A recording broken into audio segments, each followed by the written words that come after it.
The reason why I want to do this video is to clarify some rumors that are out there regarding our rocket project.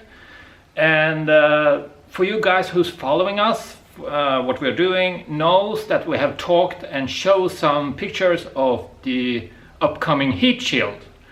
And there are some rumors and comments in the comment section that's saying that we have a fully working Heatshield, and we are only doing this to get sponsors and to get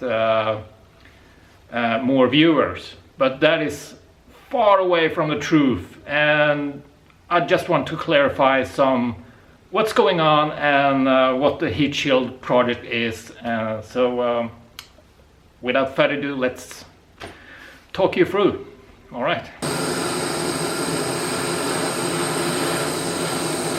Okay, so heat shielding. Our rocket is 13 meters high and will reach orbit. And to deorbit, basically coming back, we expose the rocket for heating, and it can get up to about 1600 degrees Celsius on the top peak. And you have to shield the spacecraft to handle the re-entry forces and the heating that is experienced. So what we're doing is we're trying to develop a heat shield, a DIY heat shield. We don't have the money to buy the real heat shield from NASA, and they won't let us buy it anyway. So we are trying to build ourselves. And the rumors is some people saying that we have a fully working heat shield, but we don't. We are saying that we are working on a heat shield, but it can handle the temperature of re-entry. But it's not proven, and we don't actually know if it's gonna work or not. But that's what is gonna figure out in a later test with either, I don't know how we're gonna test it. We know that the material can handling the heat because we are testing it. But the only thing we don't know is if it can handle the plasma flow over the surface, the airflow that's going over the surface of the heat shield. And that is something we have to test in the future, and we can do it in different ways. We can either launch the rocket and see if we can re-enter without burning up, or we can do it down here on the ground with a rocket engine. We just let the rocket exhaust plume stream over the heat shield. Or we have another solution to this, but it's not clarified if we're gonna have the proven to do it. And that is, there is an airfield just next to the workshop, and there is Saab. They are developing Hunter, what do you call it? Jet fighters. And we may have the opportunity to put one of the heat shields behind one of those engines, because they are not reaching the peak temperature, but they are reaching the airflow, so we can simulate the plasma flow over the surface of the heat shield and see if it holds up or rip apart. So that's an upcoming thing, and I don't want to talk about too much to it for now, because we have small things to figure out. So the material we are testing around with is basically materials that can handle high temperature, like insulations for furnaces and all that kind of things. But we have to take into account the airflow that I'm talking about, and to do that we need stronger material that can resist the temperature, and we have some solutions to that, but it's work in progress. But what we have here is phenolic resin. This is plastic. It's basically, here in Sweden we call it bakelite, and it's basically phenolic resin, polyester kind of. But it can withstand high temperatures, but the only thing is that it boils off, it starts to bubble and rips off, which is a great thing actually, because we can use it as a ablative heat shield, which means that when the heat shield is exposed to the forces of the re-entry. Now I can't talk. When the heat shield is exposed to the heating from the re-entry, it ablates off material, which takes away the heat from the surface, which is a great thing. That's what we want to do. So this is something we are testing around with, and we also have a kind of a ceramic tiles. This is, as you can hear, it's ceramic. This is great, but it's weighs a lot. It can resist high temperatures. We have heated this up to about 1800 degrees without any problem at all. But it tends to bend a little bit during the heat. So we're probably not gonna use this one, but it's a very nice material, and as I said, we are testing around, so none of those materials are the thing we're gonna use for now. We are just testing around. So, but this is one contender, and there are some other contenders that we are planning to use, and we're still waiting for them because they haven't showed up in the post yet. But what we do have, and we are planning to use it in the heat shield, is kind of a fabric. This is fabric used in a furnace to protect the wall from the extreme heat from the whatever you're burning. And this can withstand about 1800 to 2000 degrees Celsius before it starts to break down. And I can actually prove that this is really resistant to heat. I have a piece of a wall over here, and as you can see, it's flexy and behaves like cotton. And here is a burner.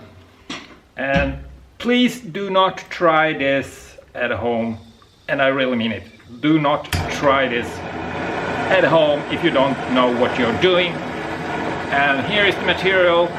Now let's see. Here's the material.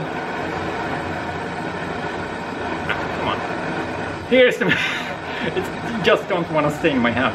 So here's the material, and here is a blowtorch, and it's working, as you can see. I have my hand.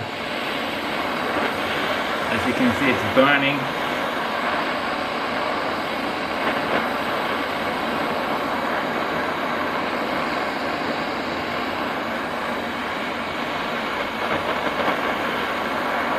If I remove this blanket now, I will burn my hand pretty bad.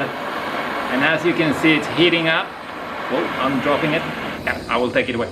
Anyway, I can do this for minutes after minutes, and it's not even hot, and it's still flexible.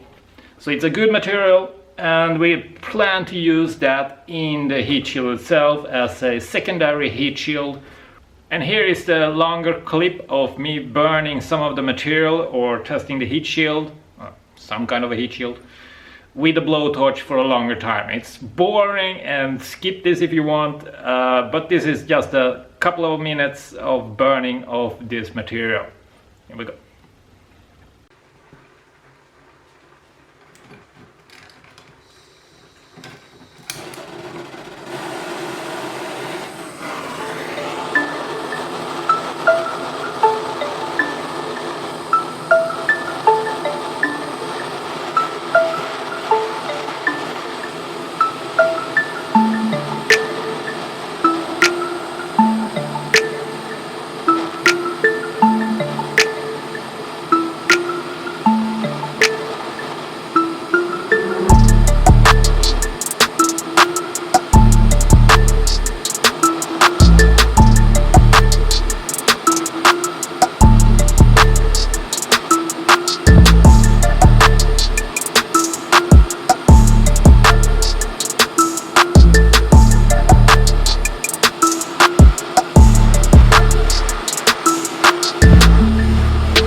So to end this video, I will just say that we don't really have any working heat shield for now. We do have the material, some of the material that we know that can work as a heat shield, but it's still in progress and work in progress, and we are testing around with different materials. So please stop saying that we have a heat shield just to have looking for sponsorship or to get more published, because we are not. We are working on a heat shield, and as a long-term project we will somehow find some kind of a heat shield that may work for a future rocket. But for now we don't have any fully working heat shield, as people say, so please don't take what others say regarding that rumor. So anyway, hope you enjoyed this short video, and I will see you in the next one. Over and out.